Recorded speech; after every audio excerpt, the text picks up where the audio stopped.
10 histoires d'horreur compilées. C'est tout simplement une brève explication du concept d'aujourd'hui. J'ai réuni les meilleures, comme vous le savez, histoires de ma chaîne YouTube pour en faire une compilation. Vous avez devant vous 10 raids d'horreur complètement affreux, rien que pour vous, qui sont tous différents par leur mécanique horrifique pendant 1 heure. J'espère que la vidéo vous plaira, j'espère que vous saurez l'apprécier avec, voilà, un petit peu de nourriture à côté, ou même pendant que vous travaillez. D'ailleurs, force à tous ceux qui travaillent, qui reprennent le taf. Mais bon, voilà, vous inquiétez pas, même si c'est pas, pour être honnête, le contenu que je préfère faire sur la chaîne, les compilations. Je sais que vous aimez ça, les retours ont été complètement positifs et incroyables sur la première compilation que j'ai pu faire. Donc c'est pourquoi aujourd'hui, eh bien, je vous en sors une deuxième, l'épisode 2. La chose qui me permettrait de voir finalement si vous aimez ce contenu là et si j'en refais par la suite, c'est le like, c'est l'abonnement. Voilà, n'hésitez vraiment pas à le faire, c'est super important. Bonne vidéo. La première histoire sera la plus courte, car je n'ai pas finalement envie de donner trop de crédit à ces personnes-là. Cette vidéo est juste là pour finalement divertir votre curiosité morbide, qu'on a tous finalement en tant qu'être humain, sans pour autant se faire du mal en allant chercher les vidéos qui, vous le verrez, seront concernés par cette histoire et particulièrement glauque. La première histoire, elle va parler de 2 malades mentaux qui se font appeler les fous de... C'est très dur à dire. C'est le nom qui est donné à 2 Ukrainiens qui ont été inculpés pour avoir assassiné plus de 21 personnes. Dans la ville du coup de... J'arrive pas à le dire, désolé. Entre le 25 juin et le 16 juillet 2007. Les auteurs des crimes se prénomment Viktor Sayenko et Igor Supromyuk, âgés au moment des faits de 19 ans. Ils ont filmé certains de leurs meurtres jusqu'à que les vidéos se retrouvent totalement en libre accès sur internet. Et j'ai pu avoir accès, n'allez pas voir ces vidéos. Vraiment, je vous le déconseille. Pour vous mettre un peu de contexte, ces 2 adolescents, ils provenaient d'une ville assez pauvre en Ukraine. À l'âge de 16 ans, dites-vous que eux, ils ne pratiquaient pas d'activité sportive, ils n'allaient pas sur TikTok ou même sur YouTube, pas du tout. Ce qu'ils faisaient, c'est qu'ils tuaient des animaux en guise de passe-temps. Et après, ils les prenaient en photo. Mais de faire ça, ça va plus trop les amuser. Ils vont en avoir un peu ras-le-bol, ça va les lasser. Cette activité ne va plus trop les divertir. Alors ce qu'ils vont faire, eh bien, c'est s'attaquer aux humains. Ils vont commencer leur tuerie. Les 2 premiers meurtres, ils vont être commis le 25 juin 2007. La première victime va être une femme de 33 ans, nommée Ekaterina Inchenko. Elle va être malheureusement assassinée sur le chemin du retour au moment où elle allait rentrer chez elle, après avoir passé une soirée super chez un ami à elle. Selon les dires de Victor, lui et Igor seraient allés faire une petite promenade nocturne. Igor portait un marteau sur lui, et comme la jeune femme Ekaterina marchait devant lui, eh bien il s'est dit qu'il allait l'attraper et la frapper à la tête, jusqu'à la dévisager pour qu'il ne reste absolument rien d'elle. Le corps de la jeune femme, il va être retrouvé par sa mère à 5 h du matin. 1 heure après qu'ils aient commis leur premier crime, les 2 hommes, ils vont se mettre à attaquer une nouvelle victime, Roman Tatarevitch. Roman, lui, il avait décidé ce soir-là de se reposer tranquillement sur un banc, non loin de la première scène de crime. Action qu'il n'aura même pas le temps de regretter, car il va se faire tuer par les 2 jeunes adolescents. Sur eux, ils avaient des outils et vont s'en servir pour fracasser à plusieurs reprises la tête de Roman. Tellement dévisagé, dites-vous, que en fait, il ne ressemblait plus à rien. Les enquêteurs et même la famille de Roman ont eu du mal et n'étaient pas du tout sûrs que c'était lui au début, mais après analyse, il s'est avéré que c'était bien lui. Et la famille a été traumatisée. Le banc sur lequel il a été découvert en sang a été localisé de l'autre côté de la rue du bureau du procureur général local. Le 1er juillet, rebelote. Les 2 jeunes vont encore frapper. Dans la nuit du 6 juillet, encore 3 personnes vont être assassinées dans la même ville. Le premier va être Egor Nechvoloda, une recrue militaire récemment renvoyée qui a été matraquée en rentrant chez lui d'une boîte de nuit. Et c'est sa mère qui va apercevoir le corps le lendemain matin depuis son immeuble dans la rue. Elena Ashram, une garde nocturne de 28 ans, va être la 2e cible des 2 tueurs. Elle a été assassinée, encore une fois, elle aussi, autour du coin, dans Kosiara Street. Selon la confession enregistrée de Victor, quand Elena elle est venue vers eux, Igor l'a frappée avec le marteau qu'il avait caché sous sa chemise et il a ensuite, comme vous l'aurez peut-être deviné, continué à plusieurs reprises, même après être tombé, à la tabasser. Elle portait un sac rempli de vêtements que les 2 garçons se sont servis pour essuyer leur marteau qui était aspergé de sang, pour finir par jeter le sac dans la nature. Et vous pensiez que tout ça allait un jour se finir? Eh bien j'ai pas l'impression. Les hommes, ils ont assassiné une femme appelée Valentina Hanza. Une femme qui vraiment avait une vie super, elle avait un mari handicapé, elle s'occupait de lui de la meilleure des manières, mais s'est fait tuer, pour aucune raison, par encore ces deux adolescents. Elle ne voulait pas être liée du tout à ce genre d'affaires et d'histoires, mais malheureusement, elle en a fait partie. Elle a été sauvagement agressée par les outils et par la rage de ces deux personnes. Même si tout ça est horrible et abominable, heureusement qu'ils n'ont pas touché à des enfants. Oh merde. Le jour suivant, le 7 juillet, deux garçons vont se retrouver à faire de la pêche. Ils ont 14 ans au moment des faits et vivent leur meilleure vie. Et ce jour-là, ils ne savaient pas qu'ils allaient croiser la route d'Igor et Victor. Ils vont se faire tuer. Eux aussi. À l'âge de 14 ans. Enfin du moins un seul. Andrei Sidiuk a été tué. Mais l'autre, Vadim Liakov, il a réussi à s'enfuir. C'est rassurant, à moitié, car ça va encore continuer, bordel. Le 12 juillet, ça va être au tour d'un homme de 48 ans, Sergei Yatsenko, handicapé suite à une tumeur à la gorge, à se faire tuer par le groupe de jeunes. Ce jour-là, il va être pris dans un guet-apens sur une petite route forestière. Ce meurtre va être énormément médiatisé, pour la simple et bonne raison que la vidéo s'est retrouvée sur internet.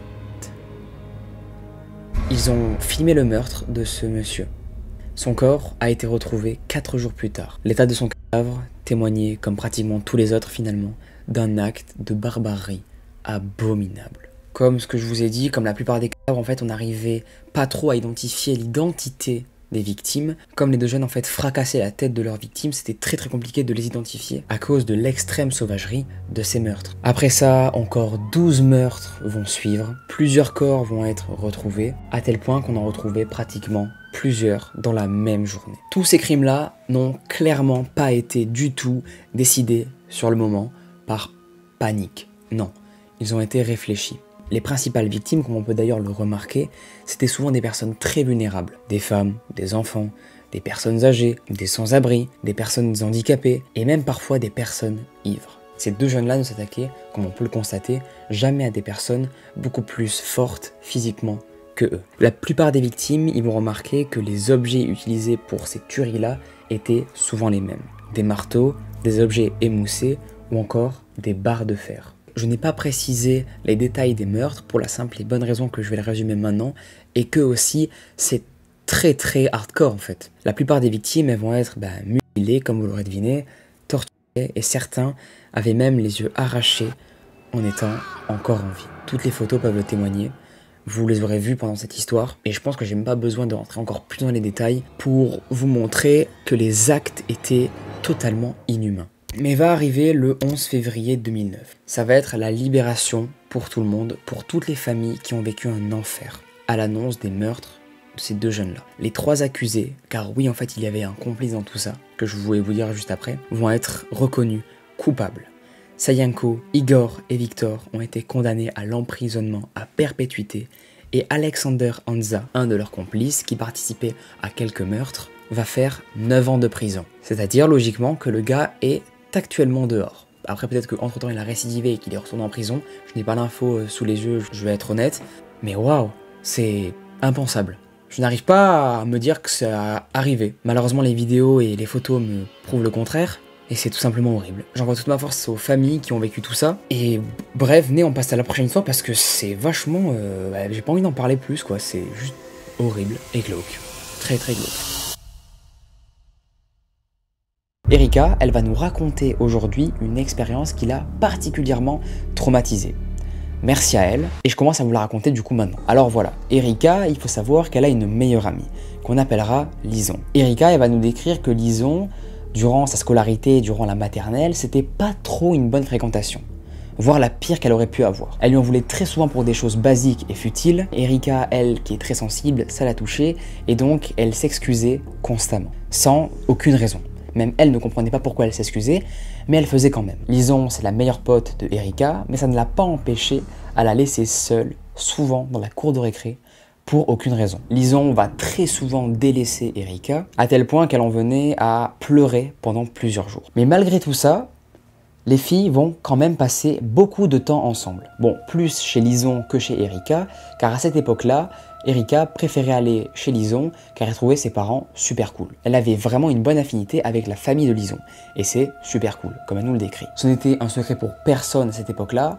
Erika, pendant l'année de CP, elle était super forte en cours, à tel point que ses parents et ses professeurs l'ont fait passer en CM1, afin qu'elle se retrouve dans la même classe que Lison, car elle avait un an de plus qu'elle. On pourrait croire que c'est une coïncidence, mais en fait non. Erika vivait vraiment pour cette fille. Elle agissait en fonction de ce qu'elle voulait et lui disait que ce qu'elle voulait entendre. Une relation bien toxique comme on les aime pas.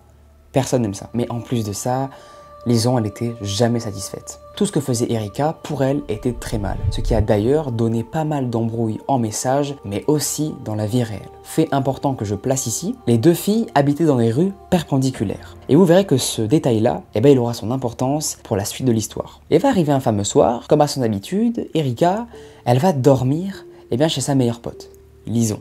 Vous l'aurez deviné. Et pour la je ne sais combienième de fois, elles vont, comme toutes ces soirées-là, parler d'amour. À cette époque-là, elles ont toutes les deux 11 et 12 ans et savaient très bien que toutes les deux aimaient les garçons, mais aussi les filles. Elles étaient en classe de 5e à cette époque-là. C'était donc logique pour elles de commencer à se poser ce genre de questions. Tout ça, s'était passé en décembre 2021. Enfin bref, elles vont discuter et Lison, elle va lui avouer qu'elle a un crush. Ce n'est pas un garçon, mais bien une fille. Une fille que ne connaîtra jamais Erika, car Lison n'a pas voulu lui dire. Et à son tour, Erika, elle va lui avouer qu'elle crush aussi sur une fille. Mais ce qu'elle ne savait pas à cette époque-là, c'est que Erika, crushait sur elle. Erika n'avait jamais été amoureuse d'une personne, mais Lison, c'était différent. Elle n'avait jamais ressenti quelque chose d'aussi fort pour une personne. Erika, elle va se lancer, elle va lui avouer ses sentiments qu'elle avait depuis tout ce temps envers elle, et Lison va lui répondre qu'elle s'en fiche littéralement d'elle.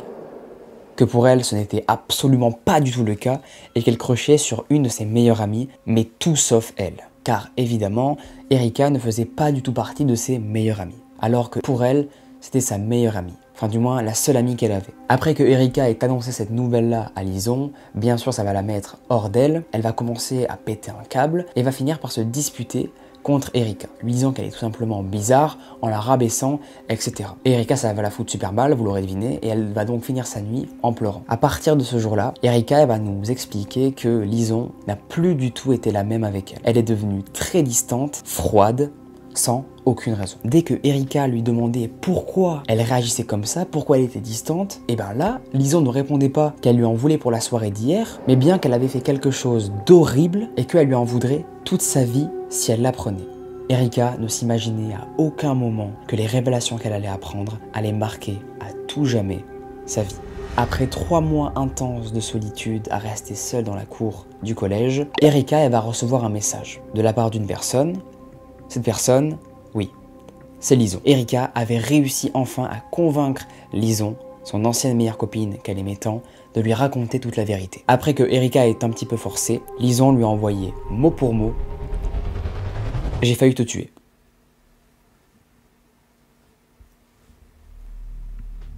Elle lui a par la suite expliqué que cette fameuse nuit, où Erika lui avait avoué ses sentiments, pendant qu'elle dormait, elle avait pris un couteau et qu'elle s'était mis au-dessus d'elle et avait failli la poignarder, sans aucune pitié. Immédiatement, Erika, elle va fondre en larmes et va tout raconter à sa mère. Erika va prendre le plus de captures d'écran possible pour avoir des preuves en cas de problème. Et Lison avait le culot de demander à Erika qu'elle reste sa meilleure amie. Erika, vous savez, elle est extrêmement attachée à Lison et elle avait du mal à lui dire non. Elle était dans une dépendance affective énorme. Pour vous dire, elle n'imaginait même pas sa vie sans elle. Mais elle a finalement fini par la bloquer. Sa mère va lui demander si elle voulait porter plainte, mais Erika a refusé. À l'heure d'aujourd'hui, et avec le recul, elle ne sait pas pourquoi elle n'a pas porté plainte, mais elle nous explique que sûrement à cette époque-là, elle voulait juste oublier cette personne, cette fille-là, même si ça a été très très dur pour elle. Erika, elle va préférer taire un peu l'histoire, elle va pas trop en parler à ses potes, qu'elle n'a pas d'ailleurs, elle a pas trop d'amis, c'est super triste, mais c'est une réalité, elle n'a pas d'amis du tout. Mais Lison par contre, va faire tout l'inverse.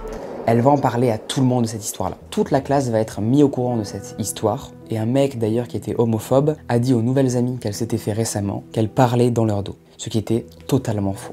C'était juste pour ruiner les nouvelles amitiés que venait de se faire Erika. Dites-vous que Erika actuellement est encore dans sa classe, elle est en 4e, et comme c'est un petit collège, ils sont 13, c'est très petit, ils sont dans les mêmes cours pratiquement, le latin, hop, ils font ça pareil, et c'est tout simplement horrible quoi, horrible. Erika va essayer de s'en remettre comme elle peut, elle va même y arriver, mais va passer avant ça par une dépression d'environ 6 mois. Erika, au moment où elle écrit le post, il faut savoir que Lison lui a reparlé il y a quelques semaines de ça, en lui disant qu'elle était super heureuse qu'elle ne soit plus en colère contre elle. Elle était persuadée que Erika ne lui en voulait plus, mais ce qu'elle ne savait pas, c'est qu'elle se trompait. Elle lui a ensuite dit que de toute façon, si elle voulait la tuer, eh bien qu'elle pourrait, étant donné que Lison savait parfaitement et se souvenait surtout où habitait Erika. Les deux filles habitaient dans des rues perpendiculaires. Erika va finir par en parler à sa mère, lui raconter qu'elle vient littéralement de se faire menacer par la fille qui aurait pu totalement la tuer. En écoutant ça, sa mère va proposer à sa fille de porter plainte, mais encore une fois,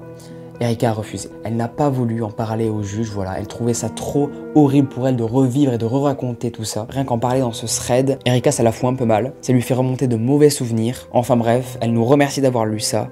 Et moi je la remercie d'avoir partagé cette histoire car elle est tout simplement folle. Je ne sais pas si Erika, du coup elle s'appelle pas Erika, mais Erika, si tu reconnais ton histoire, n'hésite pas à te manifester en commentaire ou même venir me DM sur Instagram pour voilà qu'on en parle. Et si tu veux, pourquoi pas qu'on en fasse carrément une vidéo interview, ce serait ouf. Retrouver Erika, il faut qu'on retrouve Erika.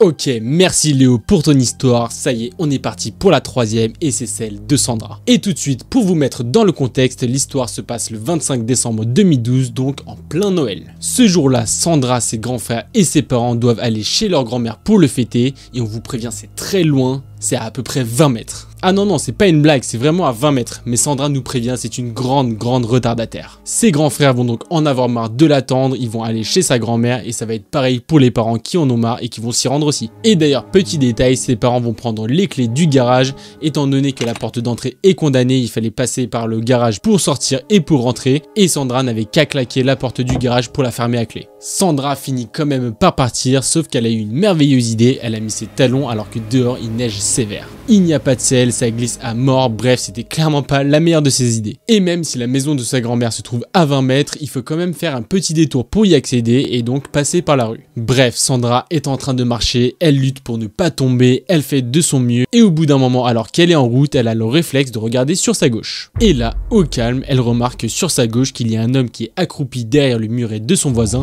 et qui regarde dans sa direction. Bon, c'est hyper chelou, mais Sandra décide de faire comme si elle n'avait rien vu, elle se retourne et elle continue à marcher, sauf que cette fois elle va un petit peu plus vite, sauf que c'est une fausse bonne idée parce qu'elle commence à glisser et donc elle se remet à ralentir. Et pendant son giga road trip, alors qu'elle fait tout pour ne pas tomber, elle entend des bruits derrière elle. Directement, elle se rend compte que c'est le mec qui était en train de se cacher derrière le muret qui est en train de la suivre, bref c'est hyper badant. Finalement, tant bien que mal, Sandra arrive à la maison de sa grand-mère et là pour la faire courte, il y a deux solutions pour entrer dedans. Soit on rentre par la grange et par celle-ci on arrive à rentrer dans la cour, ou alors il faut qu'on fasse un petit détour pour rentrer directement dans la cour. Et là, vu que Sandra est pressée et qu'elle veut fuir ce mec, elle décide de choisir la première solution et donc de rentrer directement dans la grange. Pour vous décrire un petit peu à quoi ressemble cette grange, elle est très vieille, elle a vécu la Première Guerre mondiale, la porte d'entrée est donc très délabrée et dure à ouvrir. Sandra est donc là sous la neige à faire de son mieux avec la poignée pour essayer de l'ouvrir, pendant que du coin de l'œil, elle remarque que l'homme se rapproche. Son cœur commence à s'accélérer, elle ne sait pas vraiment pourquoi mais elle est stressée et en regardant vers l'homme, elle remarque qu'il est grand, brun, qu'il est assez baraque et qu'il a l'air d'avoir à peu près la trentaine. Et finalement, l'homme n'est plus qu'à 3-4 mètres lorsque la porte cède enfin et s'ouvre. Sandra s'empresse de rentrer dans le garage et de claquer la porte derrière elle. Et au moins, elle se dit que si l'homme essayait encore de la suivre, elle allait gagner un petit peu de temps parce que lui aussi galérerait à ouvrir la porte. Sans attendre, Sandra se dirige tout de suite vers la deuxième porte qui donne accès à la cour. Et c'est en ouvrant cette porte qu'elle se retourne et qu'elle se rend compte que l'homme a réussi finalement à ouvrir la première porte, ce qui confirme ses mauvaises intentions. À ce moment-là, Sandra comprend une chose, c'est qu'elle doit courir le plus vite possible. Elle remarque que dans la neige, sa grand-mère avait déjà tracé un petit chemin, ce qui va l'éviter de galérer, et donc intérieurement, elle le remercie de tout son cœur. Et sans se retourner, elle se précipite le plus rapidement possible vers la maison, et enfin, elle y parvient. Sandra ferme la porte à clé derrière elle, et en se retournant, elle remarque que l'homme est sorti de la grange, qu'il est dehors et qu'il est maintenant en train de la fixer. Complètement hébétée par la situation et se demandant encore ce qui venait de se passer, sa mère se dirige vers elle avec un grand sourire en lui proposant de la charcuterie. Elle lui demande si ça va toute souriante, et Sandra, complètement paniquée, va quand même lui répondre que oui. Pendant toute la soirée, elle ne va pas arrêter de penser à cette histoire. Lorsqu'elle mange, elle y repense. Elle va même y penser lorsqu'elle joue à la DS. D'ailleurs, c'était pour ça qu'elle était en retard, c'est parce qu'elle voulait prendre sa DS. Et elle ne sait pas pourquoi, mais elle a un super mauvais feeling à propos de ce gars. Et en fait, sans surprise, comme on est dans un thread d'horreur, son instinct avait complètement raison. Parce que quelques mois après, alors qu'elle ne l'avait pas recroisé depuis, elle va voir son visage à la télé. Et tout simplement, dans le plus grand des calmes, la chaîne de télé va annoncer que l'homme avait pris quelques années de prison. Et ces années-là, il ne les avait pas volées parce qu'il avait été condamné pour tentative d'enlèvement et pour possession d'images de mineurs. Bref, on vous fait pas de dessin. Cette histoire va complètement hanter Sandra, qui ne va pas arrêter de se refaire l'histoire 1000 fois dans sa tête, et elle va pas arrêter de se demander ce qui se serait passé s'il avait réussi à l'attraper. Et le pire dans toute cette histoire, c'est qu'il y a certaines questions qui n'auront jamais de réponse. Pourquoi ce gars l'attendait à cet endroit-là précis? Comment il savait à quel moment elle devait sortir de la maison? Est-ce que ce mec la connaissait? Bref, ces questions n'auront aucune réponse. Aujourd'hui, Sandra habite toujours au même endroit et elle nous dit malheureusement qu'elle a du mal à rester chez elle sans être à deux doigts de faire une crise d'angoisse. Du coup, depuis ses 12 ans, l'âge à laquelle s'est passée cette histoire, elle le conseille à tout le monde. Lorsqu'on est jeune, il faut absolument faire très attention lorsqu'on sort seul la nuit. L'histoire que je vais vous raconter, les amis, aujourd'hui, elle est arrivée à 2 enfants et une mère de famille. Les enfants s'appellent David et Robert et la mère s'appelle Rebecca. Une chose que je tiens à préciser qui est très importante pour la suite de l'histoire sur Rebecca, c'est qu'elle n'a pas vu ses parents depuis des années. Depuis l'âge exactement de 19 ans. Rebecca avait décidé de plus leur parler pour la simple et bonne raison que ses parents n'aimaient pas qu'elle sorte avec une fille. Ses parents ne l'ont pas reniée de la maison, elle pouvait rester, mais juste voilà, ils n'aimaient pas le fait qu'elle ait une copine fille. Ça va très clairement déplaire à Rebecca et elle va donc se barrer. Aujourd'hui, elle a 2 enfants et 40 ans, et c'est pourquoi je vous ai dit qu'elle s'en foutait littéralement de les voir, car ça fait plus de 20 ans qu'elle les a pas vus, et elle a pu clairement faire son deuil. Même si plusieurs fois les parents de Rebecca, ils ont essayé de lui envoyer des petites lettres pour essayer de reconquérir le cœur de leur fille, ça ne va pas du tout marcher. Rebecca, et ça se comprend, leur en veut encore terriblement. Elle trouvait ça vraiment horrible d'avoir fait subir un tel jugement à une jeune femme de 19 ans, et c'est donc pourquoi elle ne répondait jamais à leurs messages. Et en réalité, c'est totalement compréhensible.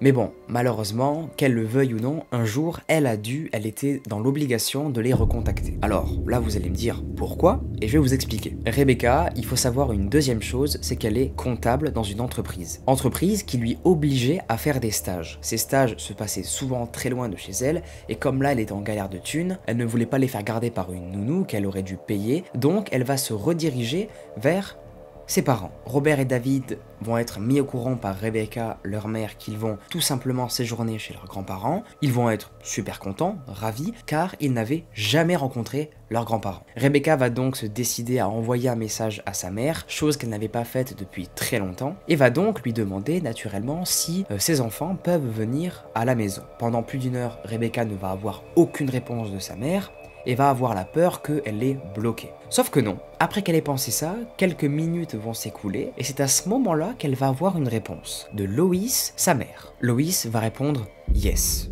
De manière très froide. Rebecca, ça ne va pas plus la choquer que ça, car ça faisait énormément de temps qu'ils ne s'étaient pas parlé, mais elle va trouver donc sa réaction complètement normale. Rebecca va ensuite envoyer à nouveau un message pour dire à ses parents qu'elle n'a pas le permis et que ses enfants prendront donc le train en direction de leur maison. Pour la 2e fois, Rebecca va attendre une réponse de la part de ses parents, sauf que là, elle ne va en avoir aucune pendant l'espace de 6 heures. Il y a juste marqué que Loïs a vu le message, mais n'a pas répondu. Rebecca, elle va trouver quand même cette réaction un peu bizarre, car de base, sa mère, elle ne répondait pas du tout froidement. Elle était connue pour répondre souvent avec des smileys ou faire des phrases belles, alors que là, c'était tout l'inverse. Mais bon, Rebecca, elle va préférer rester terre à terre avec tout ça, et va se dire que peut-être sa mère n'était pas dans un bon jour.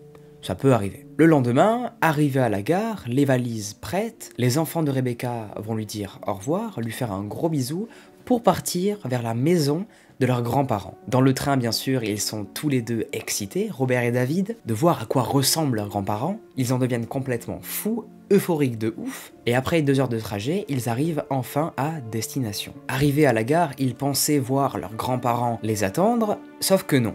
Il n'y a personne, ils vont attendre plusieurs minutes, et on dirait que leurs grands-parents ne sont pas du tout au courant qu'aujourd'hui, c'était le jour où ils devaient arriver. Bon, ils se disent, c'est pas grave, on va donc prendre un bus qui nous amènera directement devant leur maison. Ils demandent donc l'adresse à leur mère, qui répond directement, et qui va être un peu vénère quand même contre ses parents, car elle va se dire, ok, ça commence super bien, ils font même pas déjà l'effort de venir chercher mes enfants à la gare. Elle va être vraiment remontée. Ils vont donc prendre un bus, tout se passe bien à ce niveau-là, et vont arriver devant la maison de leurs grands-parents. Ils vont donc toquer à la porte, et devinez quoi? Qui ouvre la porte?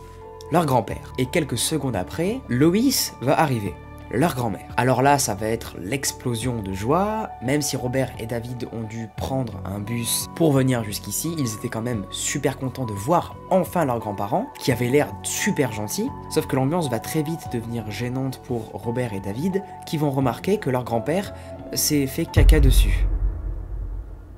Leurs visages vont littéralement changer et le grand-père va comprendre qu'il est cramé. Donc il va partir de honte dans les toilettes et là, réaction super étrange de leur grand-mère, elle va rester fixe en ne disant absolument rien.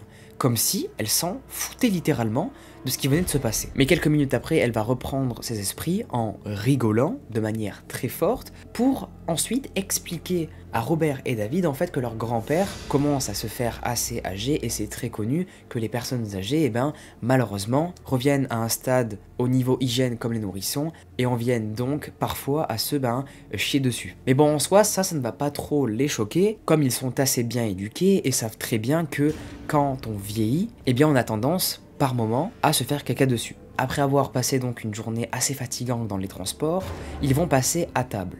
Ça va être le repas du soir. Celui-ci va d'ailleurs se passer super bien, sauf que la nuit va être un peu plus différente. Il faut savoir que leurs grands-parents leur avaient réservé une chambre à tous les deux, chambre qu'ils partageaient et qu'ils fermaient tout le temps à clé. Toutes les nuits, Robert, le plus petit d'entre eux, préférait fermer la porte à clé car la chambre en fait lui faisait peur. Il se sentait beaucoup plus en sécurité s'il fermait la porte. Et il avait bien fait de fermer la porte. La première nuit, les deux frères, ils vont entendre comme si une personne frappait violemment contre la porte. Mais avant d'entendre ces bruits-là, ils en avaient entendu d'autres, un peu plus terrifiants. Ils vont entendre plusieurs fois une personne courir dans la maison, mais aussi le bruit d'une personne qui ouvrirait un tiroir. Là, ils vont trouver ça quand même super bizarre, ça va leur faire vraiment peur, et le lendemain, ils vont décider d'en parler à leurs grands-parents. Et c'est là où ça va commencer à devenir un petit peu flippant, car leurs deux grands-parents, ils vont pas du tout répondre. Ils ne vont absolument rien dire, comme si David ne leur avait jamais posé la question qu'il venait de poser juste à l'instant. Alors là, ça va le faire un peu bader, il va du coup redemander la question, et là, son grand-père va avoir un moment de lucidité, et va finir par rigoler et dire « Mais non, t'inquiète David, c'est sûrement les souris qui errent dans les couloirs de la maison, ne t'en fais pas. » Même si Robert et David, ils vont croire leur grand-père, ils vont quand même trouver que ça devient de plus en plus bizarre chez eux. Pour la simple et bonne raison que les autres soirs, il va se passer exactement le même événement que le soir précédent. Ils vont à nouveau entendre comme si quelqu'un frappait sur leur porte. Mais bon, c'est devenu leur quotidien, ils se sont habitués à ces bruits-là toutes les nuits et n'ont pas cherché à comprendre par quoi cela était causé. Avouez, on aurait tous fait ça, on serait resté dans le déni le plus total possible. Même si tout ça devenait de moins en moins flippant pour eux comme ils s'étaient habitués, ils vont quand même préférer le lendemain appeler leur mère, qu'ils n'avaient pas vue depuis quelques jours maintenant. David, le plus grand, va donc décider d'appeler leur mère en FaceTime pour prendre de ses nouvelles et aussi pour raconter un peu tous les trucs bizarres que font papy et mamie, et aussi des bruits flippants qu'ils entendent la nuit. Et leur mère, en FaceTime avec eux, va tout simplement leur dire qu'ils ont dû imaginer tout ça, ou qu'il y a forcément une explication derrière tous ces bruits. Et que c'est peut-être le fait de ne pas être à la maison, de ne pas être totalement en sécurité, qui les met dans un état comme ça. Et au même moment, le plus petit des deux, Robert, va voir à la fenêtre ses grands-parents dans le jardin. Alors du coup, Robert va taper l'épaule de son frère et va dire « Regarde, y a papy mamie dehors, montre-la à maman, ça lui fera plaisir, ça fait longtemps qu'elle ne les a pas vus. » C'est ce que va donc faire David, il va montrer en tournant la caméra de son téléphone vers le jardin les grands-parents qui sont en train de marcher. Sauf que là, Robert et David, ils vont remarquer que Rebecca, leur mère, est en train de se décomposer littéralement. Son visage commence à devenir de plus en plus fermé. Donc là, David, il va demander à sa mère « Maman, qu'est-ce qu'il y a? Il y a un problème ?» Et là, elle va dire une phrase qui va glacer le sang à David et Robert. « Mes fils, vous allez m'écouter à partir de maintenant, car les personnes qui sont dans le jardin, ce ne sont absolument pas vos grands-parents. » À partir de là, la mère va passer en mode survie, Robert et David également. Robert et David vont ressentir le sentiment le plus horrible qu'ils n'aient jamais ressenti de leur vie, car ils vont réaliser que, en fait, ils ont vécu pendant tout ce temps chez des personnes, des inconnus, qui ne sont absolument pas du tout leurs grands-parents. Rebecca, connaissant très bien la maison, elle va dire à ses enfants, Robert et David, de s'enfuir par la porte du garage qui se situe, elle, derrière la maison. Et c'est ce que vont faire directement Robert et David. Ils vont s'enfuir par là, courir pendant plusieurs minutes à travers des champs, jusqu'à ne plus voir la maison de leurs faux grands-parents. Ils sont donc en sécurité et Rebecca, la mère, va décider d'appeler la police. Les policiers vont réagir très vite et vont se rendre directement devant la maison d'enfance de Rebecca et vont constater quelque chose d'assez flippant. Il n'y a plus personne dans la maison. La maison est vide et les personnes qu'il y avait avant, les faux grands-parents, sont désormais introuvables. Robert et David, eux, sont actuellement très loin de la maison, mais vont quand même réussir à discerner les gyrophares bleus et rouges de la police, qui vont directement les rassurer, et c'est pourquoi d'ailleurs ça les a directement donné envie de se diriger vers eux, dans le but d'être encore plus en sécurité. Après que les deux enfants aient rejoint les policiers, ça va être au tour de Rebecca, la maman. Elle va directement prendre ses enfants dans les bras et va pleurer toutes les larmes de son corps pendant plusieurs minutes, car elle a eu la plus grosse peur de sa vie. Après que tout le monde se soit retrouvé, les policiers vont décider d'entrer dans la maison, et c'est là où ils vont découvrir des choses, écoutez-moi bien, qui sont complètement invraisemblables. Les policiers, ils vont découvrir au sous-sol, dans un des toilettes qui était hors service, les corps des vrais parents de Rebecca, qui étaient en train de pourrir, on le suppose, depuis plusieurs années. Ils étaient littéralement décomposés et étaient en train de se faire manger par des insectes. Mais ce n'est pas la seule chose perturbante qu'ont découvert les policiers. Après avoir checké toutes les pièces de la maison, ils vont remarquer qu'il y a pas mal de caméras de surveillance. Caméras de surveillance qui ont été regardés par les analystes, et ils ont remarqué, en regardant les jours précédents qui avaient été filmés, que les enfants, ils avaient couru un énorme risque. Les bruits qu'ils avaient entendus, en fait, c'était la femme qui se levait pendant la nuit, qui prenait un couteau dans un tiroir de la cuisine, qui courait après vers leur chambre, et qui finissait par taper contre la porte. Cette personne-là faisait à ce moment-là sûrement une crise de schizophrénie. Et comment les policiers savent ça? Les policiers, en faisant leurs recherches, ils vont apprendre, grâce à l'hôpital psychiatrique situé à quelques kilomètres de la maison de Rebecca, que ces deux personnes-là étaient en réalité avant internées en hôpital psychiatrique, mais qu'elles s'étaient échappées il y a des années, à cause d'une erreur de la sécurité de l'hôpital qui n'était pas super bien surveillée, et c'est ce qui a donc entraîné la mort des parents de Rebecca. Car juste après, ces deux patients sont allés chez les parents de Rebecca et ont pris leur maison, dans le but de faire croire que c'était leur maison. La fin de ce thread d'horreur est extrêmement tragique, surtout pour Rebecca, qui a littéralement dans ce thread perdu ses parents, mais heureusement que tout ça est faux. Tout ça est absolument faux, je l'ai totalement inventé pour vous, pour la vidéo. Je me suis dit qu'aujourd'hui, allez, j'avais envie de vous prank entre guillemets et vous inventer une petite histoire d'horreur. J'aime bien faire ça. Enfin, inventer, non, je me suis pas mal inspiré d'un film, je sais pas si vous connaissez, qui est sur Netflix. Comment il s'appelle? J'ai oublié le nom. Le film s'appelle The Visit. C'est le film d'horreur qui m'a mis le plus de frissons. Et j'ai vraiment hésité à le faire parce que j'avais peur de vous spoiler. Après, je me suis juste inspiré du film. J'ai changé vraiment pratiquement tout en fait, mais j'ai juste repris la mécanique qui m'a vraiment fait peur de ouf quand j'ai vu le film. D'ailleurs, regardez-le vraiment, je vous invite vraiment à le regarder, il est ouf ce film.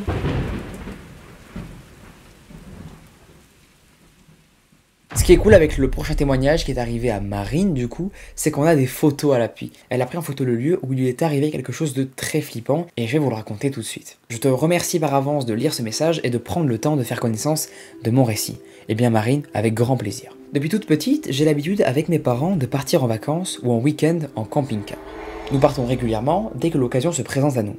Depuis 2 ans consécutifs, pendant les vacances d'hiver, nous nous rendions au même endroit. Je préfère ne pas dire précisément où cela se situe pour ne pas affoler les personnes qui pourraient connaître les lieux. Nous étions donc dans une petite station de ski dans le massif central sur un parking pour camping-car, juste à côté d'un camping à quelques minutes à pied du centre-ville dans une sorte de cuve. Au pied du terrain coulait une rivière. Pour sortir de cette cuve, il fallait monter sur le pont qui emmenait sur une gare ancienne, abandonnée, qui sert maintenant de dépôt pour les bus qui emmènent jusqu'aux stations de ski bien plus haut que le visage. De l'autre côté du pont, en contrebas, dans un sens juxtaposé au terrain de camping, mais aussi séparé par le pont, se trouvait une esplanade.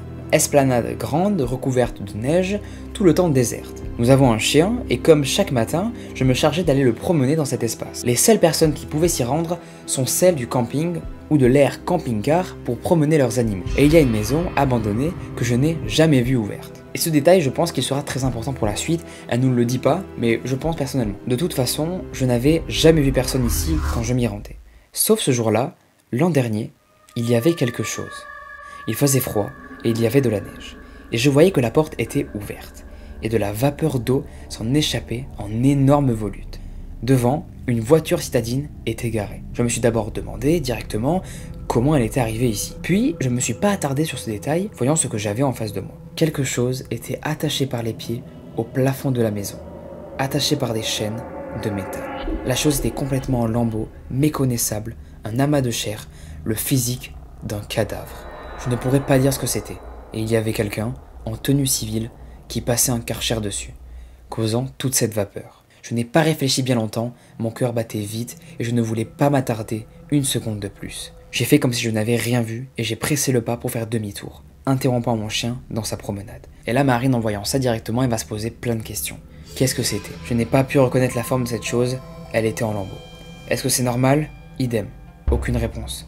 L'homme était-il un chasseur et c'était un animal? C'est possible, mais ni ses vêtements, ni sa voiture, ni même le look de la maison ne correspondent à quelque chose qui appartiendrait à un chasseur. De plus, ce n'est pas la saison. Et puis cette chose, pourquoi la nettoierait-il?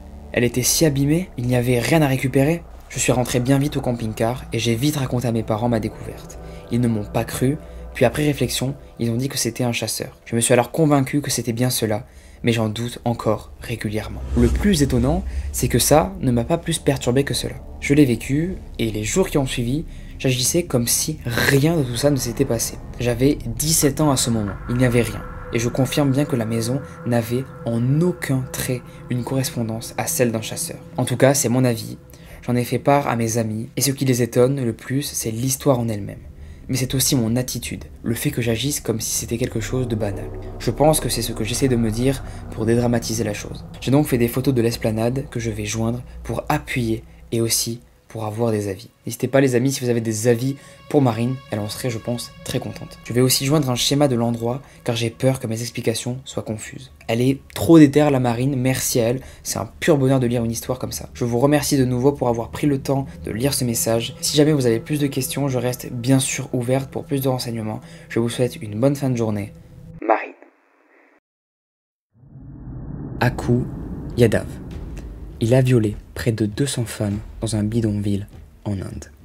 Et c'est la personne dont on va parler aujourd'hui. Le karma dans tout ça, c'est qu'après une décennie d'abus, les femmes, elles se sont rebellées et elles ont obtenu leur vengeance de manière brutale. Vous comprenez pourquoi j'ai utilisé le mot brutal dans cette phrase-là. Aku, il se croyait intouchable car la police, à cette époque-là, il faut savoir qu'elle était corrompue.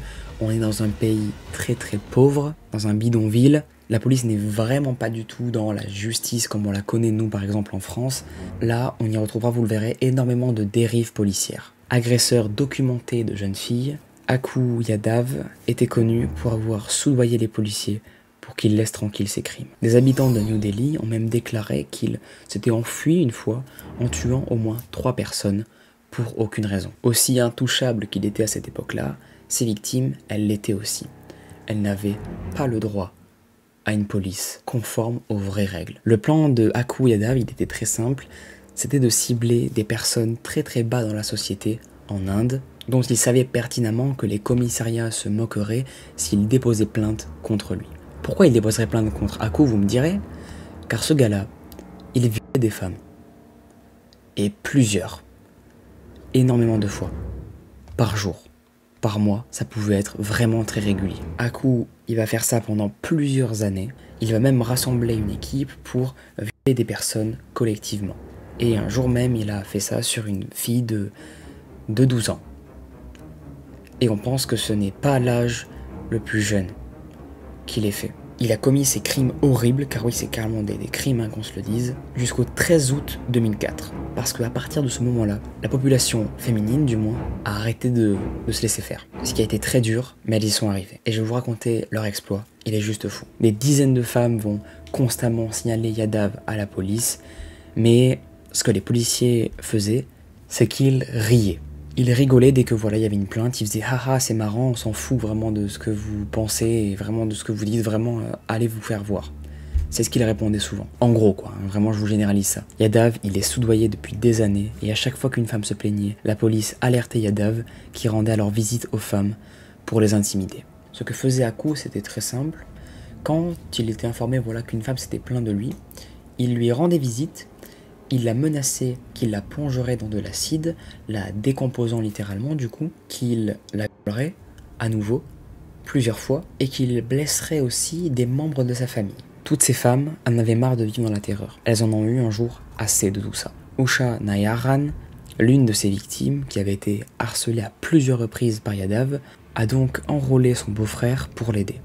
Ensemble, ils vont contourner la police et se rendre directement chez le sous-commissaire. Le plan pour nuire ce tueur en série va commencer. Il lui avait promis un refuge sûr si la police partirait à la recherche de Yadav. Vous me direz, mais c'est étonnant que la police quand même accepte ça.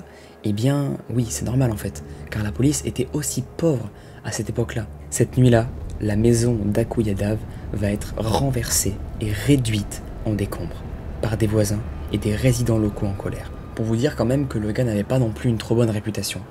Voire la pire en fait de ce bidonville. Leur tactique d'intimidation avait fonctionné. Ce qui va prouver ça, c'est que Yadav, il va décider de se rendre. La police a même dit que le placer en garde à vue était plus pour sa propre sécurité que pour la sécurité de ses victimes. Le lendemain de son arrestation, Aku Yadav va devoir comparaître devant le tribunal. Narayan, du coup la fille qui a commencé finalement cette rébellion-là, et les autres femmes qui la suivirent, vont suivre l'affaire de très près. Et ils vont apprendre du coup à la télévision qu'il était susceptible d'être libéré sous caution. Et à cet instant-là, ils se sont dit que c'était pas possible et qu'ils ne voulaient plus revivre l'enfer et la peur. Alors, ils ont pris les choses en main. 200 femmes vont se porter volontaires, s'armer de couteaux à légumes, de pierres et de poudre de chili pour aller envahir le palais de justice du village. Alors que Aku Yadav passait devant eux, se dirigeant à son procès, il va traiter l'une de ces femmes qui était du coup présente parmi les 200 personnes de prostituée. Et il va la menacer de la violer à nouveau. Et là, ça a été vraiment l'insulte de trop. Car le policier aussi, lui, s'y est mis, il va éclater de rire, et l'une des femmes va crier au même moment « Nous ne pouvons pas vivre ensemble sur cette terre. C'est toi ou moi. » Puis elle va commencer à frapper avec sa sandale l'homme. En quelques secondes, ce n'est pas une, mais bien au moins 100 femmes qui vont se mettre à jeter de la poudre de piment au visage du tueur en série. Elles vont aussi lui lancer des pierres à la tête et finir par le poignarder en lui mettant dans le cœur plein de coups de couteau. Les policiers qui gardaient le tueur en série ont été directement terrifiés et sont partis en courant. Les femmes ne l'ont même pas remarqué car vraiment leur seul but c'était de tuer ce gars-là. Pendant plus de 10 minutes, dites-vous, ils ont attaqué Yadav, le poignardant pas moins de 70 fois. Une femme enragée a même fini par lui couper le pénis. Et je la comprends totalement. Même si les femmes étaient armées, etc., elles avaient prévu leur coup, en même temps, pour eux, c'était pas trop prévu. Elles ne s'attendaient pas du tout à le tuer, et elles ne pensaient pas pouvoir en fait le faire, mais finalement, elles ont pu avoir leur vengeance. Les femmes n'ont même pas réfléchi à ce moment-là, elles se sont dit « Ok, c'est pas grave, on ira en prison, mais au moins cet homme-là nous fera plus jamais chier de notre vie. » Quelques minutes plus tard, Aku Yadav était mort. Son corps était presque méconnaissable comme un gâchis sanglant. Son sang tachait le sol en marbre blanc du palais de justice. La police, après ça, a bien sûr intervenu. Ils ont essayé d'arrêter en tout 5 femmes, mais les autres ont protesté avec eux. Elles ont toutes reconnu le crime, vraiment toutes. Même eux qui n'avaient rien fait, elles ont dit oui, on l'a tué. Et il y a quoi? Vous allez faire quoi? Plusieurs femmes vont donc être arrêtées, jugées, dont Narayan, bien qu'en 2012, elles ont toutes été libérées par manque de preuves. Mais bien que le meurtre n'ait pas laissé toutes les femmes en paix, Narayan, elle a dit un truc super intéressant, c'est que au moins ça a ouvert les yeux de la société sur les crimes de Yadav et sur le pouvoir qu'avaient les femmes. Vers la fin de l'année 2012, notre histoire débute. Alors qu'il revenait de faire des courses, 2 colocataires, Joseph Birch, un étudiant âgé de 20 ans, et le peintre Storitus Charan-Labous, 34 ans, découvrirent quelque chose. De pas ouf en fait, pas si ouf que ça, c'est un miroir. Miroir qui était disposé en bas de leur immeuble, sur la pelouse. Les 2 colocataires, en voyant ça, ils vont trouver ça un petit peu bizarre qu'un miroir reste là, comme ça, et ils vont donc supposer qu'il est abandonné. Les deux colocataires vont donc demander au propriétaire s'ils peuvent prendre ce bien-là, et à leur plus grande surprise, il va leur répondre « pas de souci ». C'est ok, car il est en train de transformer la maison qu'il a actuellement en plusieurs appartements, et qu'il avait même d'ailleurs lui pas fait gaffe que ce tableau était resté là, car ça devait être sûrement des agents d'entretien à lui qui avaient dû le laisser là. Vu que apparemment le propriétaire semblait vouloir s'en séparer définitivement, il va leur répondre « c'est pour vous, prenez-le, ça a fait plaisir, les gars ». Joseph et Sotirius vont être super contents de savoir qu'ils ont obtenu ce miroir, car chez eux ils n'avaient pas de miroir et en voulaient un depuis assez longtemps, et donc voilà, ça va être la petite bonne nouvelle de la journée. Mais ça va pas durer longtemps. La première chose que vont retrouver Sotirius et Joseph sur le miroir, c'est quelques petits ronds de décoration.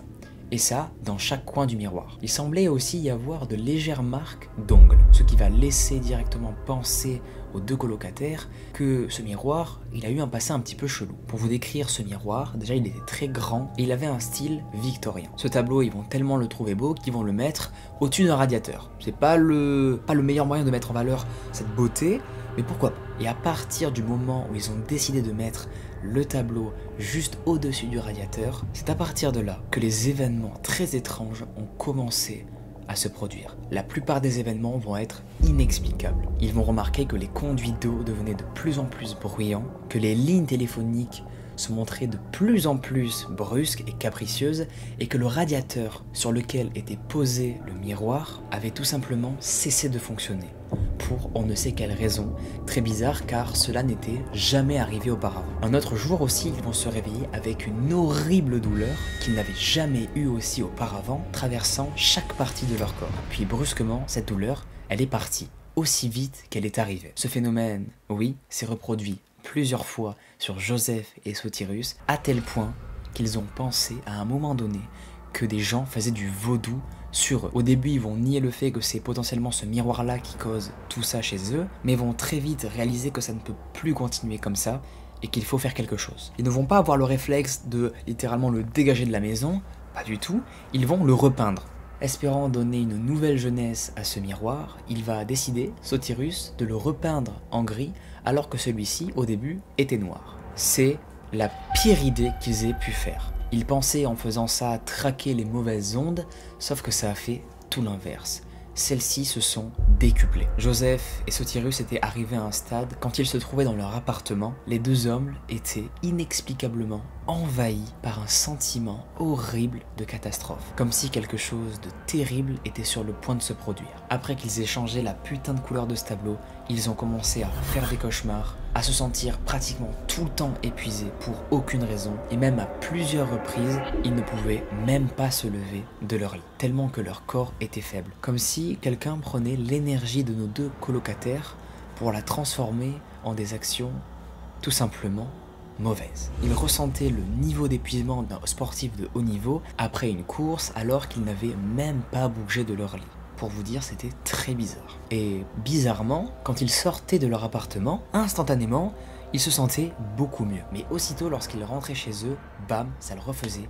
Ils étaient mal de ouf. Cette impression de malaise revenait et cette angoisse permanente qu'ils avaient continuait encore. Puis va arriver une nuit où Sotirius, il va subitement tomber très malade. Il va se plaindre d'une sensation de froid horrible et ne va même pas pouvoir s'arrêter de trembler malgré la température de la pièce qui est particulièrement élevée dans l'appartement. Joseph, en voyant son pote comme ça, il va être super inquiet, donc la première chose qu'il va faire, c'est appeler une ambulance. Mais brusquement, pile à ce moment-là, Sotirius, il va avoir l'impression que quelque chose lui serre fortement la jambe, le laissant estropié, hurlant de douleur sur le sol. Une fois à l'hôpital, malgré tous les tests effectués, ils ne vont tout simplement rien trouver, rien qui aurait pu lui faire subir une telle douleur. Alors qu'est-ce qui a causé ça? Et ben même les médecins ne savent pas l'expliquer. Dites-vous que les médecins vont même penser que Sotirius joue un rôle et n'est pas sérieux dans ce qu'il dit. Une chose à savoir d'assez importante sur cette histoire, Sotirius ne travaillait pas du tout chez eux, dans leur appartement, mais bien un petit peu loin de celui-ci. Mais en revanche, Joseph, lui, il travaillait à domicile, il faisait du télétravail. Joseph, il restait souvent seul dans l'appartement, et peu à peu, il a semblé sombrer dans la paranoïa.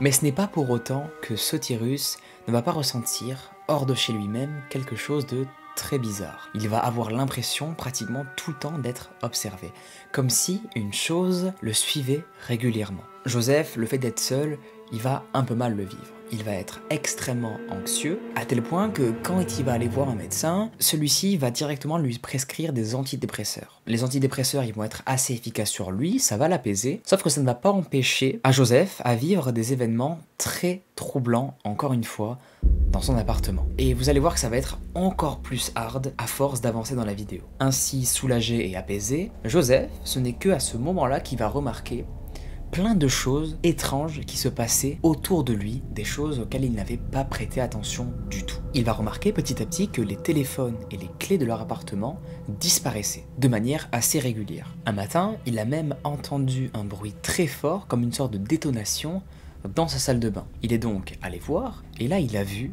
que pratiquement tous ces produits d'hygiène étaient par terre. Tout comme les images qu'il avait accrochées au mur, eux étaient aussi au sol. Ce qui est littéralement impossible car celle-ci était accrochée par des punaises. Un flacon de mousse à raser avait même traversé la salle pour se retrouver dans les toilettes. Joseph, il va aussi nous raconter que quand il passait dans le miroir, souvent, ça le faisait, il semblait voir des ombres vacillantes se refléter dans la glace. Comme si une personne, dans le reflet, apparaissait à côté de lui, alors qu'en réalité, à côté de lui, quand il voyait ça, il n'y avait personne. Joseph, quand il lui arrivait ça, il se figeait, il avait vraiment peur, il restait complètement immobile. Ce qu'il faisait, c'est qu'il regardait juste leur forme ténébreuse évoluer derrière lui. Et c'est à partir de là où on va commencer à rentrer dans le sérieux. Joseph nous raconte qu'un jour, à 3h30 du matin, il va se retrouver soudainement réveillé par une atroce douleur en bas du dos. Une douleur qu'il va décrire comme ressembler à une brûlure. Brûlure qu'il avait eue aussi apparemment au bras. Et à ce moment-là, il a décidé de prendre des photos. Immédiatement, quand il a ressenti cette douleur-là, Joseph, il est allé voir devant le miroir pour voir ce qu'il avait. Et ce qu'il a vu, c'est ça.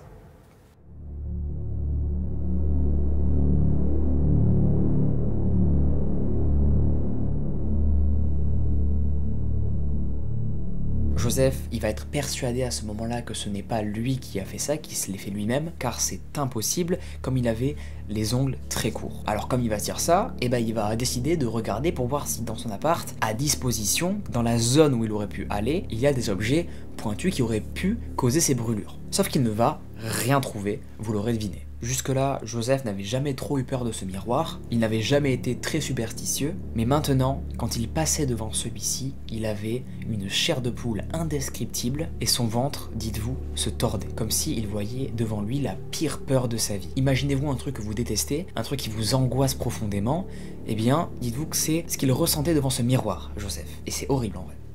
Le pauvre, on le plaint. Depuis que les deux colocataires vont avoir cet objet chez eux, la malchance, la maladie et les problèmes financiers semblaient s'acharner sur eux. Tout allait super mal pour eux, comme vous l'aurez compris sûrement avec tout ce que je viens de vous raconter à l'instant.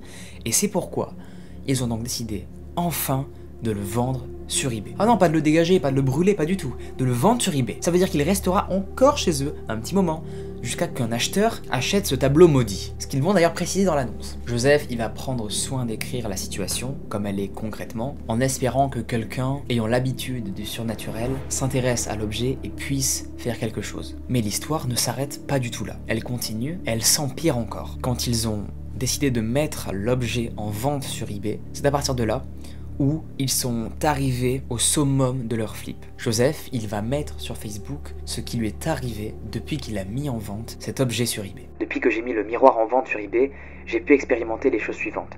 J'ai souffert d'un terrible cauchemar au cours duquel je m'ouvrais les veines et je me tuais moi-même.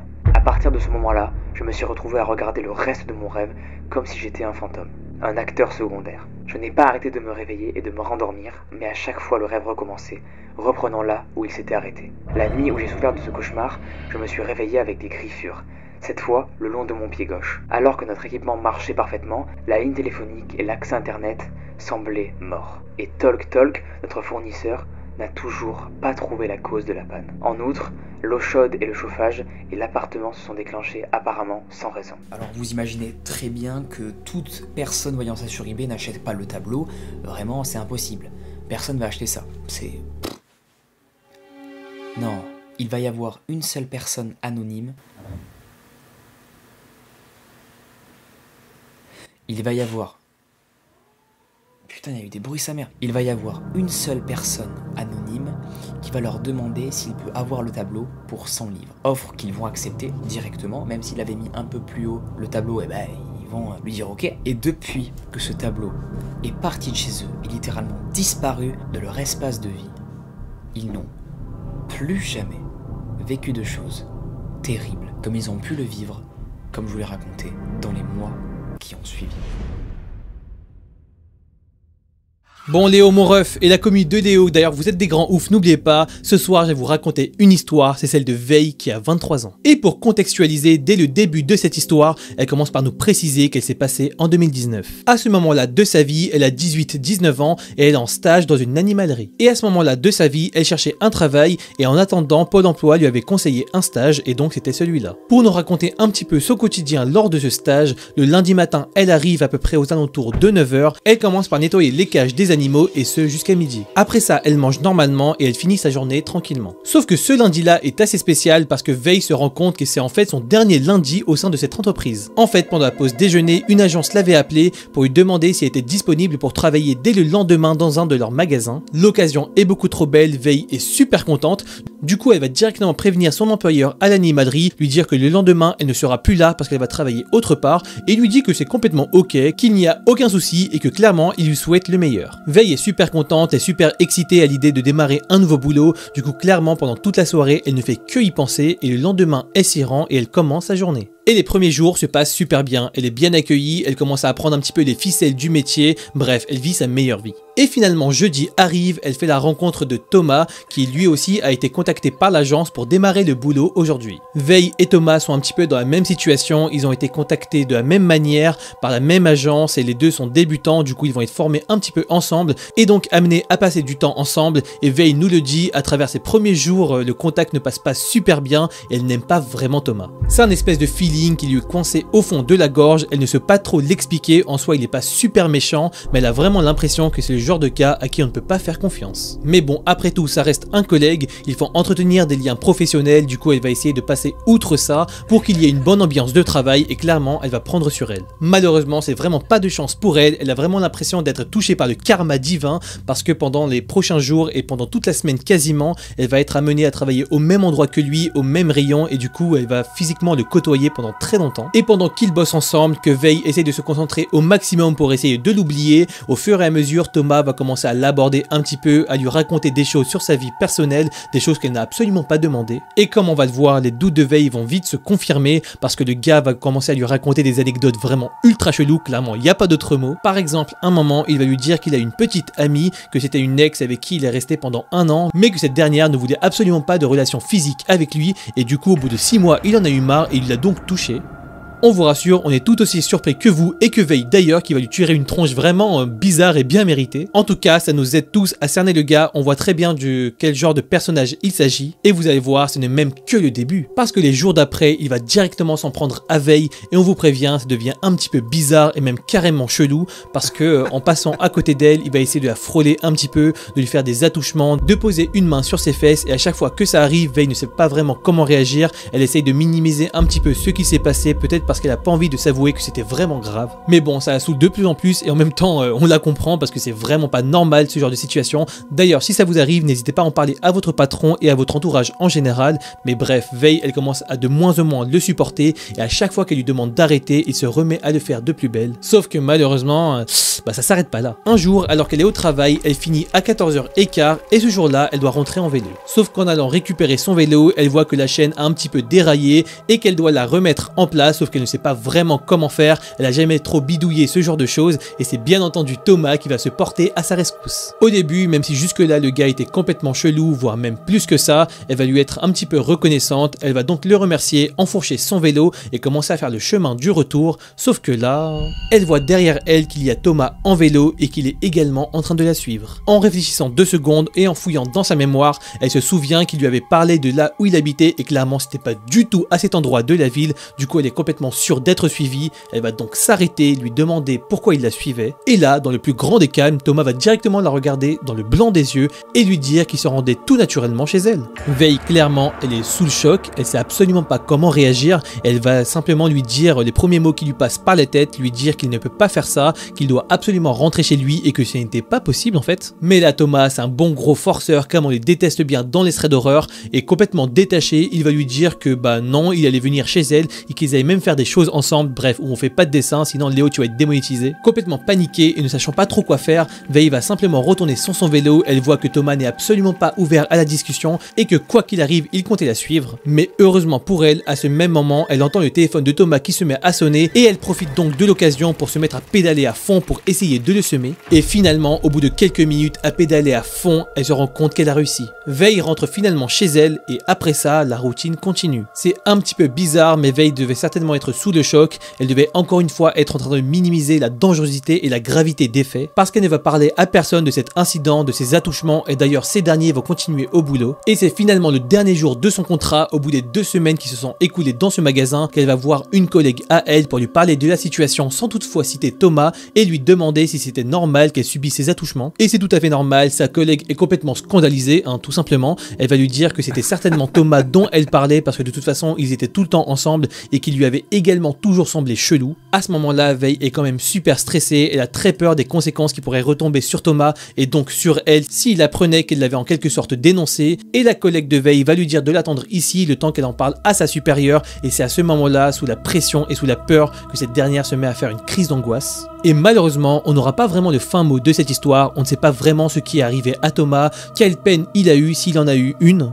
Tout ce qu'on sait, c'est que Veille ne l'a jamais recroisé ni aujourd'hui ni après dans sa vie, et d'ailleurs tant mieux pour elle, parce qu'on ne souhaite à personne de croiser ce genre de gars. Par contre, c'est la fin de cette histoire, on vous souhaite plutôt de croiser des beaux gosses comme Léo, d'ailleurs on te laisse la parole. Georg Karl Tänzler, il va naître le 8 février 1877 à Dresde, en Allemagne. Et notre Georges, pendant toute sa jeunesse, il va avoir une sorte de lubie. Il va prétendre qu'il est visité régulièrement par l'esprit de l'un de ses ancêtres, la comtesse Anna Constantia von Kossel. Celle-ci, elle lui apparaissait indifféremment en Allemagne ou lors de ses brefs séjours en Italie. Et cette comtesse, qu'est-ce qu'elle lui aurait dit? Eh bien que la femme qu'il aurait, son véritable amour, serait une femme brune à la beauté exotique. Gardez cette information-là car vous verrez, elle sera assez importante pour la suite de l'histoire. Karl, il va voyager d'Inde en Australie, où il va acheter de l'équipement ainsi plusieurs bateaux qui lui permettra de se familiariser avec les conditions météorologiques et maritimes locales. Et peu de temps après, il va découvrir une passion. Il va s'intéresser de fou à l'ingénierie et les travaux électriques et va se porter même acquéreur d'un certain nombre de choses, parmi lesquelles une île dans le Pacifique. Et au moment où il venait de commencer la construction d'un avion transatlantique, la guerre va arriver. Boum, ça va éclater et va emmener les autorités militaires britanniques à l'enfermer dans un camp de prisonniers pour des raisons de sécurité. À la fin de la guerre, tous les captifs vont être échangés contre des prisonniers de guerre et envoyés en Hollande. Et Karl, il va subir malheureusement le même sort que les autres, mais va être quand même à un moment libéré et va se mettre directement à la recherche de sa mère, qu'il n'avait pas vue et entendue depuis 1914. Et la chance lui sourit car il va la retrouver saine et sauve. Arrive le début des années 1920 où il va épouser Doris Anna Schaeffer. Le couple va avoir 2 enfants nommés Ayesha et Crystal. Peu de temps après, sa mère va lui conseiller de rejoindre sa sœur qui était partie s'installer aux États-Unis. Et trouvant son avis franchement intéressant, il va se dire « Ok, ouais, je vais la rejoindre ». Le 6 février 1936, Karl il va donc quitter Rotterdam pour le Havane. Puis il va finir par s'installer à Zephyr Hills, en Floride, où il va retrouver donc sa sœur. Et finalement, sa femme et ses filles qui vont du coup les rejoindre. George, il va vivre sa meilleure vie avec sa famille, il va tranquillement s'installer pour très vite changer d'avis et partir encore une fois. George, il avait été accepté en fait à un emploi de technicien en radiologie à l'hôpital de la Marine à Key West en Floride, l'obligeant du coup à quitter la maison où vivaient ses filles, sa femme et sa sœur. Karl, il a au moment des faits 50 ans et il va prétendre qu'il est un ancien capitaine de sous-marin et qu'il possède 9 diplômes universitaires. Mais personne ne sait vraiment si tout ça est vrai, ce qu'il disait était véridique, car selon les témoins de l'époque, il était très connu pour être un inventeur imaginatif, un scientifique, un magicien,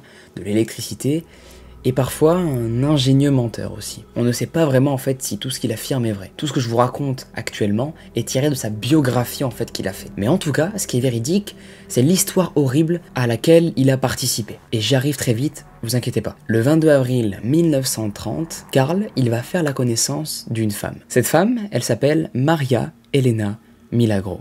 Elle habite à Hoyos et c'est une jeune femme d'une rare beauté. Sa mère l'avait amenée à l'hôpital pour lui faire passer un examen. Et immédiatement, Karl, il va reconnaître en elle la femme dont il avait vu le visage dans ses visions. Il ne va avoir aucun doute, il est persuadé que cette personne est l'amour de sa vie. Elena, c'était la fille d'un fabricant de cigares local et elle avait 2 sœurs, Florinda et Celia. La jeune femme, elle était mariée à quelqu'un, à Luis Mesa. Mais je ne sais pas si on peut appeler ça finalement un mari, car il l'a abandonné après qu'elle ait fait une fausse couche. Celui-ci va s'enfuir à Miami, pendant que elle est retournée chez ses grands-parents du coup. Karl, il va voir en Elena le grand amour de sa vie. Et il va tenter du coup l'impossible pour la sauver. Il va mettre tout en jeu pour la sauver de cette maladie-là. Karl va se mettre à transporter du matériel à son domicile pour tester sur elle différents traitements de son invention, basés sur des rayons X et de l'électricité. Il va lui prescrire des médicaments d'une composition qu'il a lui-même faite, constituée d'herbes et de produits chimiques. Mais malheureusement, tout ça ne va pas du tout parvenir à améliorer son état. Ça ne va pas l'empirer, mais ça ne va pas non plus l'améliorer. Elle va rester au même stade, ce qui va pas mal attrister Karl. Karl, il va vraiment s'occuper d'elle à fond, il va y mettre tout son cœur, mais aussi parallèlement à ça, lui prouver qu'il a énormément de sentiments pour lui, il va lui montrer qu'il a de l'affection de 1000 manières, il va la couvrir de cadeaux, la couvrir de bijoux, de vêtements, et va même lui dire concrètement « je suis amoureux de toi ». Je t'aime. Et le truc horrible dans tout ça, mais qui est un petit peu réaliste, on va dire, personne ne sait encore aujourd'hui si cette femme-là, Elena, qui était gravement malade, aimait Karl. Il n'a jamais su, lui, et même les gens, nous, si tout ça était réciproque. En tout cas, une chose est sûre, c'est qu'elle n'envoyait, elle, aucun signal pour lui montrer. Malheureusement, malgré tous ces efforts-là, eh bien le 25 octobre 1931, Elena, elle va succomber à la maladie. Karl va insister auprès de sa famille pour payer ses funérailles et il va même lui faire construire un mausolée de pierre au cimetière de Key West. Tous les soirs, Karl va lui rendre visite pour lui parler. Il va se mettre vraiment devant sa tombe pour lui parler et lui vraiment faire ressentir le chagrin qu'il avait. Puis George, il va raconter dans son roman autobiographique que son fantôme, il est apparu. Et à partir de ce moment-là, à partir d'un soir où il est apparu, eh bien, Elena, elle est venue lui rendre visite régulièrement. Et afin de l'inciter à ce qu'elle se montre régulièrement, Karl, il chantait ses musiques préférées. Ils avaient, comme nous le dit Karl, beaucoup de discussions ensemble, au cours desquelles apparemment elle avouerait ses sentiments à Karl. Parfois, elle lui demandait même si elle pouvait être avec lui et donc littéralement sortir son corps pour être à ses côtés. Et Karl, bien sûr, il va pas le faire, il est conscient que c'est pas faisable, il va le faire. Il va la déterrer et l'emmener chez lui. Un soir d'avril 1933, Karl, il va se glisser discrètement dans le cimetière, sortir le corps de sa bien-aimée du mausolée et le transporta jusqu'à son domicile. Karl, à cette époque-là, il avait perdu son travail, mais il avait quand même acheté à côté du cimetière une cabane dans laquelle du coup il a emmené le cadavre de sa compagne, qui n'est pas sa compagne, qui est sa compagne finalement fictive. Car oui, Karl, on le suppose, et c'est même sûr, est dans une autre réalité, la sienne. Il invente tout. Ce qui va nous faire remarquer ça, c'est qu'il va se donner à fond, il va s'efforcer de redonner l'apparence initiale de Elena. On rappelle qu'elle était morte depuis 2 ans. Il va rattacher ses os avec des cordes de piano et des cintres, il va déposer des yeux de verre dans ses globes oculaires et remplacer sa peau décomposée par de la soie trempée dans de la cire et du plâtre de Paris. Et comme la plupart de ses cheveux ils étaient tous tombés, il va fabriquer une perruque avec ce que la mère d'Elena lui avait donné peu après son enterrement. Et il va finir par remplir son abdomen et sa poitrine de chiffon. Après ça, il va lui mettre des bijoux autour du cou, il va l'asperger de parfum, la désinfecter bien sûr en mettant des agents conservateurs, autant pour masquer l'odeur immonde qu'il y avait dans son appartement. Karl, il va vivre avec cette poupée très macabre qui va lui donner du coup l'illusion qu'Elena est toujours en vie avec lui. Il va passer toutes ses journées à parler avec elle, à jouer, il va souvent lui chanter des musiques, et quand le soir arrivait, il la déposait tranquillement sur le grand lit, au voilage blanc, et se couchait à ses côtés. Comme si cette poupée en fait existait et qu'il devait s'en occuper. C'est très triste, c'est super triste. Mais tout ça ne va pas durer éternellement. En octobre 1940, Florinda, la sœur de Helena, elle va entendre des rumeurs qui disent que Karl, un ancien pote à Helena, dort avec le corps exhumé de sa sœur. Elle va se rendre donc à son domicile afin de se faire son propre avis, et elle va être choquée, littéralement abasourdie, car c'est vrai, elle va voir le corps de sa sœur en poupée. Florinda, quand elle a aperçu l'horrible caricature de sa sœur, elle va directement prévenir les autorités locales. Karl Tenzler fut alors arrêté et accusé de provocation et sépulture et d'enlèvement de corps sans aucune autorisation. Comme personne n'était vraiment sûr de son état mental à ce moment-là, tout le monde le pensait fou, ils vont quand même élaborer un entretien avec un psychologue, voilà, juger pour voir si son état est normal finalement. Et oui, apparemment il était totalement lucide et conscient, il savait ce qu'il faisait, il n'était pas fou, juste peut-être trop amoureux et dans son monde, et donc il va être apte à avoir un procès. Le 9 octobre 1940, une audience préliminaire se tint au palais de justice de Key West, où Karl va donc devoir répondre aux accusations portées contre lui, mais peu de temps après, les charges vont être abandonnées, et il va être libéré. Car il y a un délai, comme vous le savez, en justice de prescription. Si tu as commis par exemple un crime il y a 6 ans, il y a prescription et t'as rien quoi. Là c'est le cas, comme ça faisait tant d'années qu'il faisait ça, il n'y a rien eu, le crime a expiré. Et du coup, vous allez me dire, le corps d'Helena, il est devenu quoi? Eh bien il va être exposé. Le corps va être exposé dans un funérarium afin que tout le monde puisse le voir. Il va être animé par une morbide curiosité de 6800 personnes. Plusieurs personnes vont se rendre à l'exposition pour voir cette chose et les gens vont être pour la plupart terrifiés. Je n'ai jamais été capable d'oublier cette vision. Elle ne ressemblait même plus à un être humain. Tant de reconstruction et de décrépitude, c'était la chose la plus effrayante que j'ai jamais vue. Son visage était d'un blanc douteux qui ressemblait plus à celui d'un mannequin de cire qu'au visage d'une femme. Et elle avait d'horribles yeux de verre, noirs et fixes. Je rêve encore de ce spectacle. Helena, elle va donc finir par être enterrée, même si elle a été exposée, elle va quand même retrouver sa place et être enterrée dans le cimetière de Key West, dans une tombe anonyme pour éviter que, du coup, Karl revienne et que le problème se répète. Et d'une surprenante manière, il y a beaucoup de personnes qui vont avoir de la peine de fou pour Karl. Ils vont en fait trouver que c'était un excentrique romantique et qu'il en fait faisait pas exprès de faire tout ça. Karl ne va pas pour autant se laisser faire, on lui a confisqué le corps de sa bien-aimée, il va dire non, moi je me suis pas d'accord moi. Donc il va confectionner un masque mortuaire pour créer une nouvelle effigie grandeur nature d'Helena et vivre jusqu'à la fin de sa vie. Car oui, le 3 juillet 1952, Karl, il va décéder. Son corps va être découvert sur le sol de sa maison, 3 semaines après sa mort. Et c'est la fin de l'histoire triste et à la fois très glauque de Karl Tenzler. Elle est horrible cette histoire parce qu'en fait on est entre la sympathie pour ce gars et à la fois on est en mode mais mec mais pourquoi tu fais ça, faut vraiment pas faire ça. Il y a d'autres moyens de régler finalement un deuil, même si on est amoureux finalement de la personne, il faut vraiment pas faire ce genre de choses. C'est très irrespectueux pour la personne qui est décédée, car en plus tu n'étais même pas sûr qu'elle t'aime. Après c'est vraiment des problèmes je pense psychologiques, même s'il a été identifié comme quelqu'un d'apte, je pense qu'il y avait quand même un petit problème, même si c'est pas méchant, je veux pas être méchant, mais voilà, je pense qu'il y avait un petit problème et je pense qu'il y a eu peut-être une erreur médicale à ce niveau-là. Enfin bref, on n'est pas là pour juger, on n'est pas les avocats, mais en tout cas, histoire horrible, j'espère qu'elle vous aura plu et on passe du coup à la prochaine. Le deuxième événement assez chelou qui m'est arrivé, c'est encore à cause d'une vidéo, figurez-vous, et c'est quand j'ai voulu commander une poupée hantée. J'ai voulu, comme le grand JD, comme j'étais super fan à l'époque de ces vidéos, et encore toujours, commander une poupée soi-disant hantée. Alors moi, j'y croyais pas du tout, mais je me suis dit pour la vidéo ça peut être cool et tout, de lire l'avis qu'il a sur eBay, puis après de la commander, et ensuite pour la tester en vidéo. Rien ne se passe en vidéo, il n'y a rien de bizarre qui se passe, absolument rien, juste je la déballe, c'est cool, ça fait un petit contenu sympa, et ça s'arrête là. Sauf que quelques temps plus tard, il se passe des trucs un petit peu bizarres. Cette poupée-là, je vais la laisser dans ma chambre, dans le carton où elle était emballée, au tout début. Et dans ce carton-là, d'ailleurs, il faut savoir qu'il y avait un mot. Je vous avoue que j'ai pas du tout pris au sérieux ce qu'il y avait marqué sur cette lettre. Pour moi, c'était du pipeau pour rendre le truc beaucoup plus crédible. Mais vraiment, j'y croyais absolument pas, quoi. Jusqu'au jour où, dans ma chambre, il a commencé à se passer des trucs vachement bizarres. Ces choses-là, c'est tout simplement que mes lumières ont commencé souvent, fréquemment, à s'activer tout seul, pour aucune raison.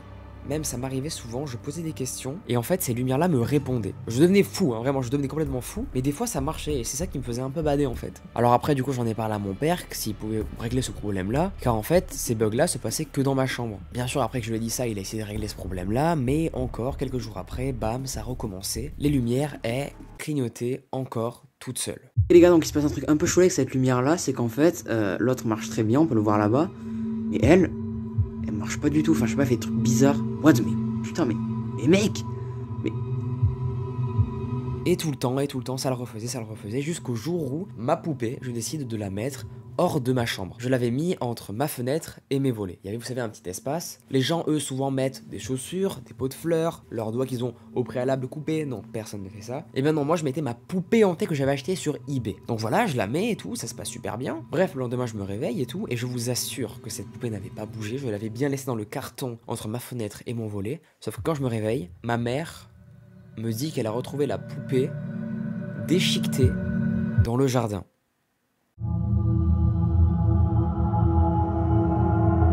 Ma mère, en fait, elle avait ramassé dans le jardin, car quand elle s'est levée, quand elle a voulu aller ouvrir au chien, elle a vu la poupée devant la porte de la maison, là où il y avait un petit coin d'herbe. Voilà, je vous mettrai des images d'illustration. Et bien voilà, complètement déchiquetée, détruite quoi. Je précise que le carton, par contre, lui, et le polystyrène qu'il y avait à l'intérieur, était resté par contre entre ma vitre et mes volets. Je trouve ça complètement chelou. Moi je dis à ma mère, mais maman, je t'assure, je te jure que c'est vrai, je n'ai pas fait tomber la poupée dans le jardin. Et elle, bien sûr, me croit pas du tout, et elle me dit, bon, bah, c'est sûrement les chiens qui l'ont bouffé quoi, et ça doit être sûrement ça. Et en vrai, après, quand elle me dit ça, je la crois un peu, parce que je me dis, ouais, en vrai, c'est possible que tu vois, le chien il ait pris ça comme un doudou, et qu'il ait mangé, parce qu'il faut savoir que mon chien, Sherkan, le berger australien que j'ai, eh bien, aime beaucoup en fait déchiqueter les doudous qu'on lui achète, voilà. Il adore ça, il est fan, c'est un friand de tout ça. Et ma mère, elle va me balancer du coup cette théorie-là, que ce serait le chien qui l'aurait bouffé. Et moi je vais la croire. Et en vrai, ça tient la route. La poupée, bien sûr, après ça, je l'ai jetée à la poubelle. Et il faut savoir que depuis, le bug des lampes dans ma chambre n'a plus